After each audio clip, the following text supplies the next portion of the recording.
Sir जो businessman होते हैं उनका एक वहाँ पे इश्यूज आता है कि हमारे जितने भी कस्टमर है वो ट्रस्ट नहीं करते। मतलब वहाँ का जो ओनर बैठेगा तभी वो ट्रस्ट करेगा, तभी उनसे प्रोडक्ट लेगा। बट अगर टीम वहाँ पे वो प्रोडक्ट सेल करने जाएगी तो वो नहीं लेंगे।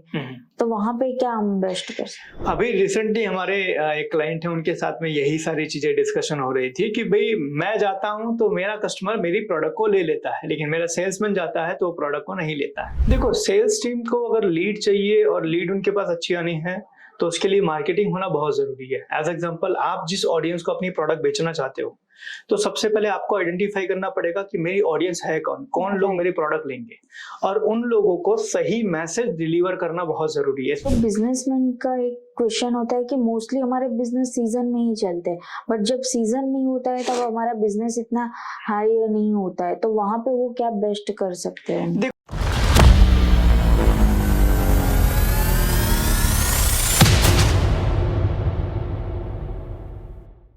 Good morning sir. आज के टॉपिक में हम चर्चा करने वाले हैं सेल्स एंड मार्केटिंग के ऊपर। ज्यादातर जो बिजनेसमैन होते हैं उनका एक रीजन आता है कि मैम मेरा सेल्स क्यों नहीं बढ़ रहा। तो सर सेल्स बढ़ाने के इजी तरीके क्या होते हैं जो छोटे बिजनेसमैन होते हैं? देखो, जनरली क्या होता है, सेल्स बढ़ने का बहुत सारा फैक्टर होता है और ना बढ़ने का भी बहुत सारे फैक्टर होता है। एज एग्जाम्पल, आपका सेल्स नहीं बढ़ रहा है तो आप जरा चेक कीजिए कि आपकी प्रोडक्ट के अंदर कहीं दिक्कत तो नहीं है, कहीं प्रोडक्ट की क्वालिटी में, पैकेजिंग के अंदर, या फिर आपकी प्रोडक्ट की जो मार्केटिंग करने का तरीका है उसमें कहीं दिक्कत तो नहीं आ रही है। इन दो में से कहीं पर कोई दिक्कत तो नहीं आ रही है, पहले वो चेक करना बहुत जरूरी है। अक्सर कर हम बिजनेस सिखाते हैं बहुत सारे लोगों को, तो एक चीज बताते हैं कि आपकी प्रोडक्ट नहीं बिक रही है तो दो दिक्कत आ रही होगी, और दो में से कोई एक दिक्कत आप अगर आइडेंटिफाई कर लोगे तो आपको आपकी प्रोडक्ट का सेल करना इजी हो जाएगा। या तो आपकी प्रोडक्ट में दम नहीं होगा, आपकी प्रोडक्ट की क्वालिटी या प्रोडक्ट का वैरायटी या प्रोडक्ट की आपकी जो चीजें हैं वो कमजोर होगी, और या तो आपकी मार्केटिंग अच्छी नहीं होगी। आपकी प्रोडक्ट अच्छी है लेकिन प्रोडक्ट की मार्केटिंग सही तरीके से नहीं हो पा रही है, जिसके कारण प्रोडक्ट लोगों तक वो सही मैसेज कन्वे नहीं कर पा रहा है, जिसके कारण लोग आपकी प्रोडक्ट को लेने के लिए तैयार हो। तो अगर ये दो चीजों को सॉल्व कर दिया जाए, प्रोडक्ट को सही कर दिया जाए या फिर मार्केटिंग को सही कर दिया जाए, जो भी उनके वहां पे दिक्कत है, अगर इन चीजों को सॉल्व कर दिया जाए तो सेल करना इजी हो जाएगा और इजी तरीके से सेल्स को ग्रो किया जा सकता है। ओके, तो सेल्स टीम को इसमें क्या इजी रहेगा अगर प्रोडक्ट या मार्केटिंग सही कर दी जाए? क्योंकि मोस्टली जो सेल्स टीम का आता है कि लीड्स कन्वर्ट नहीं हो रही है, तो उनके क्या टेक्निक होगी? देखो, सेल्स टीम को अगर लीड चाहिए और लीड उनके पास अच्छी आनी है तो उसके लिए मार्केटिंग होना बहुत जरूरी है। एज एग्जाम्पल, आप जिस ऑडियंस को अपनी प्रोडक्ट बेचना चाहते हो तो सबसे पहले आपको आइडेंटिफाई करना पड़ेगा कि मेरी ऑडियंस है कौन, कौन लोग मेरी प्रोडक्ट लेंगे, और उन लोगों को सही मैसेज डिलीवर करना बहुत जरूरी है। इसमें मार्केटिंग का कंटेंट जो है वो बहुत मैटर करता है। एज एग्जाम्पल, मैं कोई प्रोडक्ट बेच रहा हूँ और प्रोडक्ट को बेचने के टाइम पर मैं मार्केटिंग का कंटेंट जो यूज कर रहा हूँ ना, वो सामने वाले जो प्रोडक्ट लेने वाले हैं वो उनके लिए अपीलिंग है कि नहीं है। मतलब एज एग्जांपल, मैं एक टी शर्ट ढूंढ रहा हूँ, मैं अच्छी टी शर्ट की दुकान ढूंढ रहा हूँ, और आप मार्केटिंग कर रहे हो कि भाई मेरे पास अच्छी टी शर्ट है जो आपको अच्छी क्वालिटी में अच्छे प्राइस पर मिल जाएगी। अगर ये दो लोगों को एक जगह पर मिलने का, जैसे कि मैं सोशल मीडिया यूज करता हूँ, सोशल मीडिया पे आप मार्केटिंग कर रहे हो कि आपके पास टी शर्ट है और मुझे टी शर्ट चाहिए, तो मैं आपकी कस्टमर बनने के लिए तैयार हो जाऊंगा, मैं आपको लीड दूंगा, और एज ए सेल्स पर्सन आप जब मुझे कॉल करोगे तो मेरे कन्वर्जन के चांसेस अच्छे हो जाएंगे। तो लीड अच्छा आने के लिए मार्केटिंग का कंटेंट बहुत जरूरी है कि मार्केटिंग करते समय क्या कंटेंट यूज हो रहा है, और अगर कंटेंट को सही तरीके से यूज करके मार्केटिंग किया जाए तो मेरे हिसाब से लगभग प्रोडक्ट का जो सेलिंग है वो इजीली ग्रो हो सकता है। तो सर जो छोटे बिजनेसमैन है उनके लिए बेस्ट कंटेंट मार्केटिंग क्या रहेगी? हाँ, देखो, आज के टाइम पे सबसे ज्यादा कंटेंट मार्केटिंग में इमोशनल मार्केटिंग चलता है। ठीक है, अगर मानिए आपका जो कंटेंट है सामने वाले कस्टमर के इमोशन से मैच करता है, मतलब उसको कुछ ऐसी चीजें आपके कंटेंट को देखने के बाद लग रही है कि यार, या तो उसके अंदर डर पैदा हो कि अगर ये नहीं करूंगा तो मुझे ये तकलीफ होगी, या तो उसको अचीवमेंट की फीलिंग है कि ये ले लूंगा तो मुझे ऐसा मिलेगा, या तो उसको डर लगना चाहिए आपका कंटेंट देखने के बाद, या तो उसको अंदर फीलिंग आनी चाहिए कि मैं ये चीज पाके कुछ अच्छा फील करूंगा। तो अगर ये दो में से कोई, या तो डर या तो अच्छा, ओके। ठीक है, ये दो में से कोई कंटेंट अगर यूज होता है मार्केटिंग करने के टाइम पे, तो कस्टमर, ज्यादातर चांसेस है कि कस्टमर जो है वो प्रोडक्ट को लेने के लिए तैयार हो जाएंगे। ओके। तो कंटेंट मार्केटिंग करने के टाइम पे आपको इमोशन को यूज करना बहुत जरूरी है। जैसे एज एग्जांपल समझो कि आज हम कोई भी मूवी देखने जाते हैं, उस मूवी के अंदर हम ये देखते हैं, उसके हिट होने का सबसे बड़ा कारण होता है उसकी स्टोरी। राइट। स्टोरी में कुछ ऐसा होता है कि पहले हीरो गरीब होता है, फिर अमीर बनता है, फिर उसको गरीबी देखनी पड़ती है, फिर उसको लो फीलिंग होती है, फिर उसके बाद लास्ट में वो अमीर बन जाता है। और जब ऐसा स्टोरी चलती है तो हम उसके साथ कनेक्ट होते हैं कि यार मेरी भी स्टोरी ऐसी है, पहले मैं गरीब था, आज अमीर बन रहा हूँ, उसके बाद फिर से मैं गरीब बनूंगा और फिर मैं अमीर बनूंगा। ऐसा लोग अपने आप को उस कंटेंट के साथ में जोड़ते हैं, और जब वो कंटेंट लोगों के दिल को टच कर जाता है तो मार्केटिंग जो है वो इजी हो जाती है और कस्टमर को आपकी प्रोडक्ट परचेस करने में इंटरेस्ट आता है। राइट। तो कंटेंट मार्केटिंग के टाइम पे इमोशन का यूज करना बहुत जरूरी है, चाहे वो लिखने में, जैसे कि एज एग्जांपल मैं राजकोट के अंदर एक जगह पर मैं देख रहा था, तो वहां पर ऐसा लिखा था कि हमसे मिले बिना घर मत खरीदना। समझना, हमसे मिले बिना घर मत खरीदना। तो मैंने सोचा यार ऐसा क्यों लिखा हुआ है, तो क्यूरियोसिटी मेरे अंदर जागी कि यार इसके बारे में जानने की जरूरत है। तब पता चला वो ब्रोकर था, राइट। लैंड ब्रोकर था, मतलब वो घर वगैरह बेचता था। तो उसने मार्केटिंग की यूज किया था कि भाई हमसे मिले बिना खरीदना मत, मतलब इसके पास कुछ ऐसी चीज है जिसको मुझे जानना चाहिए, उसके बाद घर खरीदना चाहिए। तो ये हो गया इमोशन को टच करने वाला। जैसे कि एक पार्टी प्लॉट वाले ने मार्केटिंग किया था कि भाई अब आपके फूफा जी नाराज नहीं होंगे। राइट। ठीक है, अब आपके फूफा जी नाराज नहीं होंगे। ये कंटेंट पढ़ने के बाद में समझ में, मतलब क्यूरियोसिटी अंदर से जागती है कि यार ऐसा ही क्यों लिख रहा है। तो थोड़ा सा और डिटेल में गया जानने के लिए, तो पता चला वो अपनी पार्टी प्लॉट की मार्केटिंग कर रहा था कि भाई आपके फूफा जी नाराज नहीं होंगे, आपकी शादी, आपके घर के फंक्शन जो है वो इजीली हो जाएंगे, तो आपको चिंता करने की जरूरत नहीं है। तो ऐसी फीलिंग जब उस कंटेंट मार्केटिंग के अंदर डाली जाती है, चाहे वो लिखने में हो, चाहे वो वीडियो के माध्यम से हो, चाहे वो किसी रैम के माध्यम से हो, अगर इस तरीके से फीलिंग डाली जाती है तो कहीं ना कहीं वो चीजें कस्टमर को टच करती है और कस्टमर आपकी प्रोडक्ट को अटेंशन देता है और लास्ट में खरीदने को तैयार हो जाता है। ओके। जो बिजनेसमैन होते हैं उनका मोस्टली एक क्वेश्चन आता है कि हम मार्केटिंग कर रहे हैं, हर सोशल मीडिया पे अवेलेबल है, बट उसके बाद जो हमारे पास लीड्स आते हैं वहां पे हमारे सेल्स टीम कन्वर्ट नहीं कर पाते, ज्यादातर वही सेल्स टीम वर्क नहीं करती है, तो वहां पे क्या है? देखो, दो चीज समझना बहुत जरूरी है। पहली, आपके पास जो लीड आ रही है वो कितनी क्वालिटी की है। जैसे कि एज एग्जांपल मार्केटिंग करते टाइम बहुत सारे ऐसे लोग होते हैं जो ऐसे ही नंबर दे देते हैं, ऐसे ही अपनी इंक्वायरी कर लेते हैं, उनको इंटरेस्ट नहीं होता है। कुछ लोग मस्ती मजाक करने के लिए इंक्वायरी करके आपको नंबर दे देते हैं। तो आपको मार्केटिंग करने के टाइम पे फिल्टरिंग लगाना बहुत जरूरी है। डिजिटल मार्केटिंग का एक कंसेप्ट है फिल्टरिंग लगाना, कि भाई आप अपने जो भी लीड जनरेट करो उसमें कुछ ऐसे क्वेश्चंस डालो कि वो क्वेश्चन का जवाब देने के बाद में वो आपको अपना नंबर प्रोवाइड करे। इसको कहते हैं फिल्टरिंग। अगर फिल्टरिंग लगाई हुई है तो डेटा अच्छी तरीके से आपके पास हॉट होके आएगा। तो पहली चीज आपको जरूरत है डेटा कलेक्शन करने के टाइम पे फिल्टरिंग लगाना। दूसरा, कि अगर मानो डेटा अच्छा आ रहा है लेकिन सेल्स टीम उसको कन्वर्ट नहीं कर पा रही है, तो ये देखना बहुत जरूरी है कि कहीं सेल्स टीम किसी चीज में कमजोर तो नहीं पड़ रही है, कहीं पर किसी चीज के अंदर उसको तकलीफ तो नहीं हो रही है। तो उसको ट्रेनिंग की बहुत जरूरत है कि भाई मानो कि सेल्स टीम कॉल कर रही है लेकिन रिजल्ट जनरेट नहीं हो रहा है, तो क्या उसको प्रोडक्ट प्रेजेंटेशन में दिक्कत आ रहा है, क्या उसको प्राइसिंग में दिक्कत आ रहा है, नेगोशिएशन में दिक्कत आ रहा है, या फिर उसको ऑब्जेक्शन हैंडलिंग में दिक्कत आ रही है, कहाँ पर उसको दिक्कत आ रही है, इसको ढूंढना, इसको समझना है और उसके बाद उनको उसके ऊपर ट्रेनिंग देनी है। तो अगर इन दो चीजों को कंप्लीट किया जाए तो मेरे हिसाब से सेल्स टीम को सेल्स क्लोज करना इजी हो जाएगा और सेल्स के लिए वो अपने आप को ग्रो कर लेंगे। राइट। लोकल बिजनेसमैन के लिए सेल्स एंड मार्केटिंग के क्या बेस्ट स्ट्रेटेजी रहेगी सर? लोकल जो एमएसएमई सेक्टर के हैं, लोकल बिजनेसमैन के लिए सेल्स या मार्केटिंग क्या बेस्ट रहेगी? देखो, दोनों चीज जरूरी है। मार्केटिंग के बिना सेल्स नहीं होगा और सेल्स के बिना रेवेन्यू नहीं आएगा।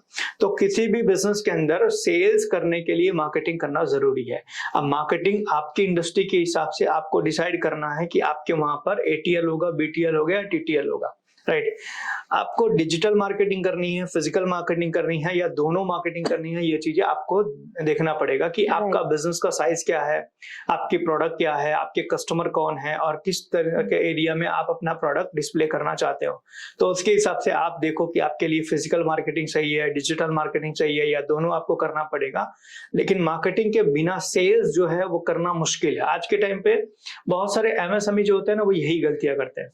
उनको ऐसा लगता है अच्छी प्रोडक्ट बना दूंगा तो मेरा काम हो जाएगा, लेकिन सिर्फ अच्छी प्रोडक्ट बनाने भर से आपका काम नहीं होगा। आपको अच्छी प्रोडक्ट बनाने के साथ साथ में आपको चाहिए कि आपकी प्रोडक्ट के बारे में लोगों को पता हो, और आपकी प्रोडक्ट के बारे में लोगों को पता चलने के लिए आपको मार्केटिंग करनी पड़ेगी। आपको लोगों को अपनी प्रोडक्ट के बारे में, अपनी सर्विस के बारे में बताना पड़ेगा, और वो माध्यम जो भी हो आपको डिसाइड करना पड़ेगा, चाहे वो डिजिटल हो चाहे वो फिजिकल हो। लेकिन अगर आप मार्केटिंग नहीं करोगे तो आपकी प्रोडक्ट के बारे में लोगों को पता नहीं चलेगा।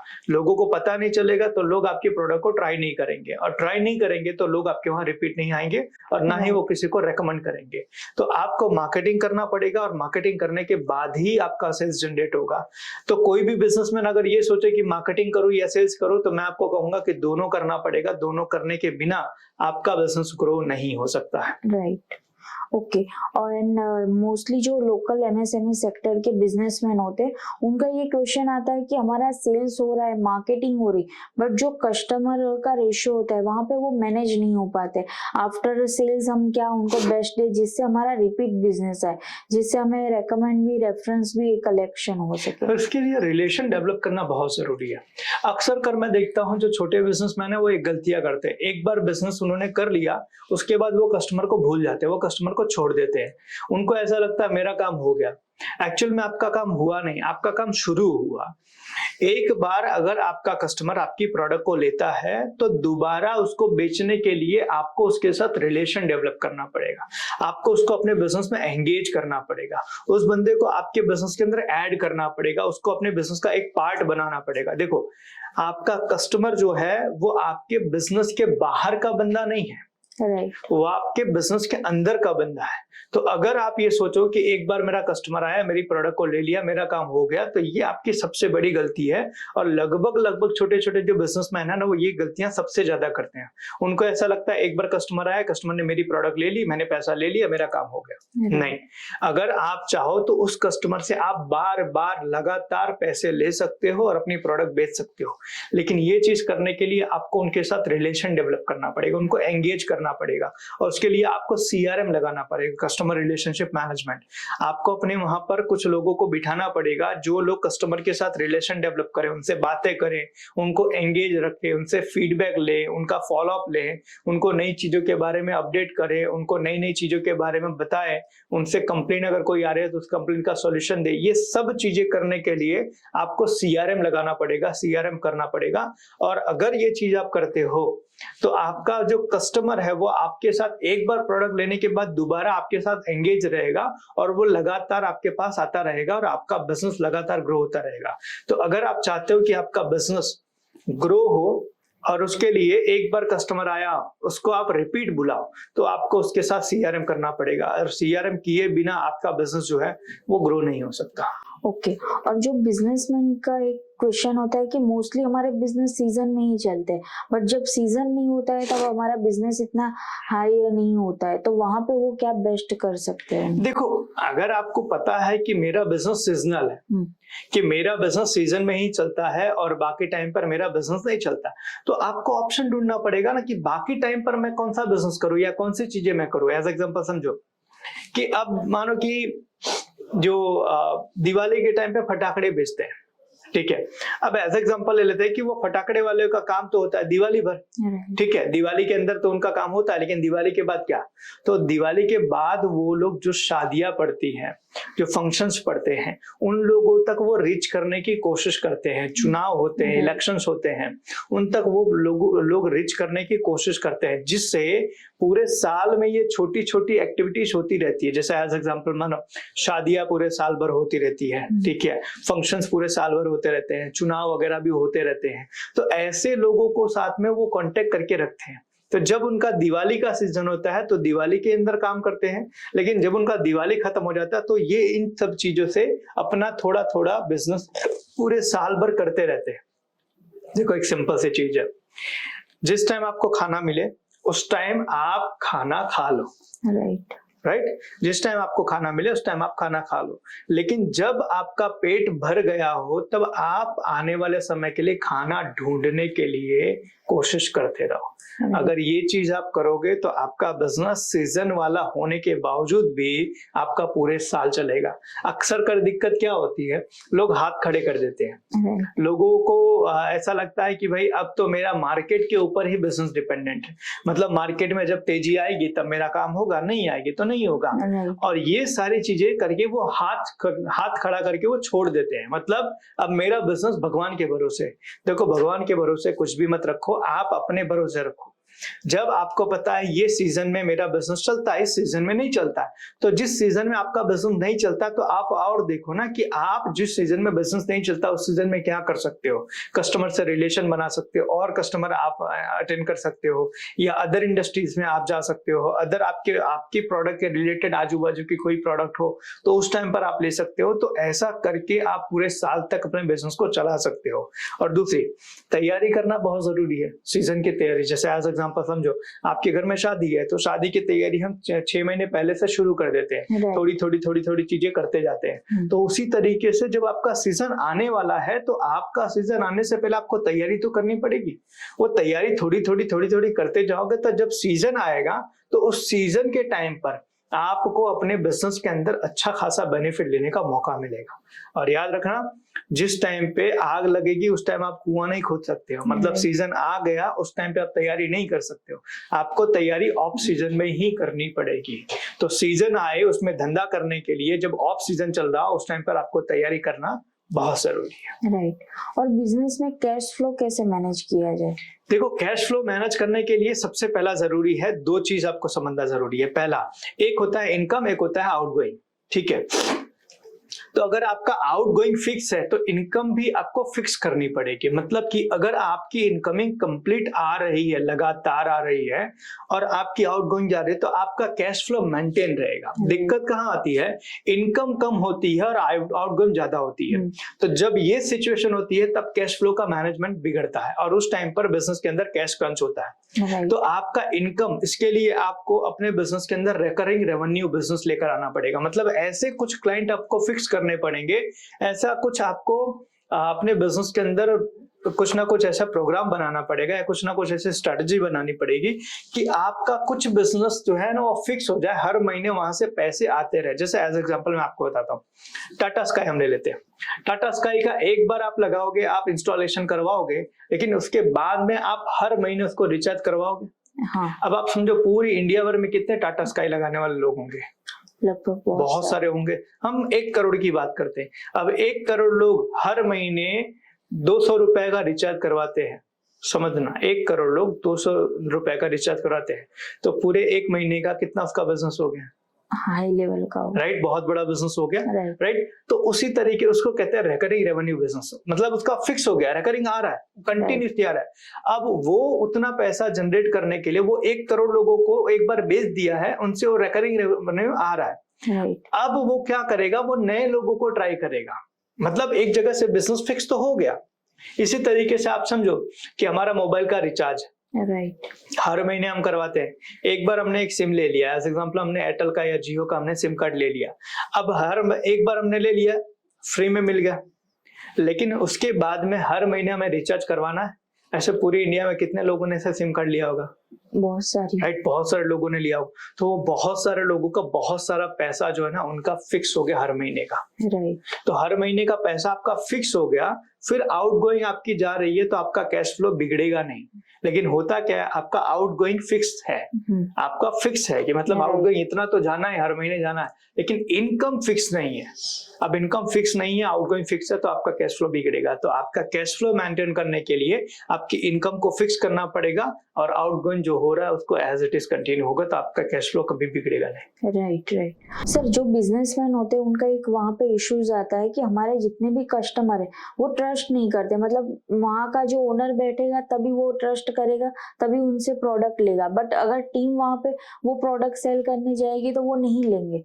तो वहाँ पे क्या हम बेस्ट कर सकते? अभी रिसेंटली हमारे एक क्लाइंट है, उनके साथ में यही सारी चीजें डिस्कशन हो रही थी कि भाई मैं जाता हूं तो मेरा कस्टमर मेरी प्रोडक्ट को ले लेता है, लेकिन मेरा सेल्समैन जाता है तो वो प्रोडक्ट को नहीं लेता है। तो मैंने उनको ये चीज बताया कि सर आप अपने सेल्समैन को प्रमोट करो, आप तुर्रम खान हो, राइट, लेकिन आपके अकेले भर से पूरा बिजनेस ग्रो नहीं हो सकता है। आपको आपकी टीम के अंदर तुर्रम खान बनाने पड़ेंगे और उसके लिए उनको प्रमोट करना पड़ेगा।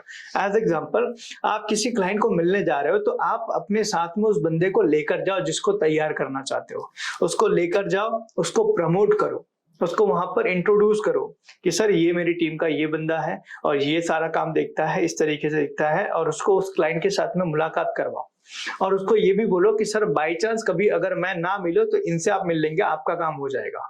तो नेक्स्ट टाइम जब क्लाइंट आएगा ना आपसे मिलने के लिए, आप उसको भेज दोगे ना तो उसने इंट्रोडक्शन की हुई है, एक दूसरे के साथ इंट्रोडक्शन किया हुआ है, तो वो क्लाइंट बोलेगा हाँ इनको तो मैं जानता हूँ, पिछली बार ये उनके साथ में आए थे मिलने के लिए, तो मेरा काम इनके साथ हो जाएगा। तो वहां पर अपनी टीम को प्रमोट करना बहुत जरूरी है। कई बार क्या होता है, ऑनर लोग क्या करते हैं, मैं जो काम कर रहा हूँ ना मेरे से बढ़िया कोई काम नहीं कर सकता।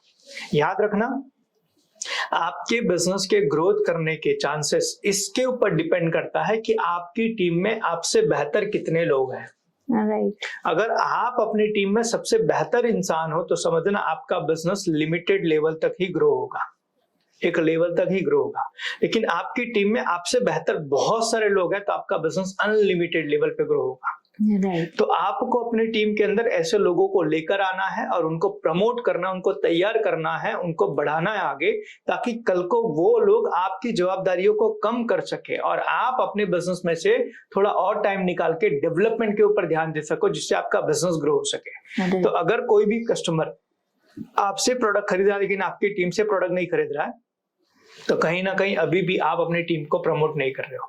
तो आपको अपनी टीम को प्रमोट करना पड़ेगा, उनको उनके सामने इंट्रोड्यूस करना पड़ेगा, तभी उनका क्लाइंट, आपका जो क्लाइंट है वो उसकी बात सुनेगा और उसके साथ में बिजनेस करेगा। अगर ये चीज आप कर सकते हो तो मेरे हिसाब से आपके लिए अपनी टीम के साथ काम करवाना या अपने क्लाइंट को अपनी टीम के पास शिफ्ट करना कोई बहुत बड़ी बात नहीं है, हो जाएगा। बट वहां पे उनका फिर ये क्वेश्चन आता है कि टीम अगर वर्क नहीं करे, हम देते हैं फिर भी वो जितना मैं कर पा रहा हूँ उतना वो नहीं कर पा रहे। जाहिर सी बात है ना, समझो एक चीज को कि आप अपने बिजनेस के मालिक हो, ठीक है, आपके जितना कोई बंदा बिजनेस कर लेगा, आपके जितना कोई बंदा काम करेगा तो वो आपके यहाँ नौकरी क्यों करेगा? Right, definitely right. तो वो आपके यहाँ नौकरी नहीं करेगा। समझना, आपका 100% उसका 70%, राइट, और उसका 70% मतलब आपके लिए 100% ये होना चाहिए।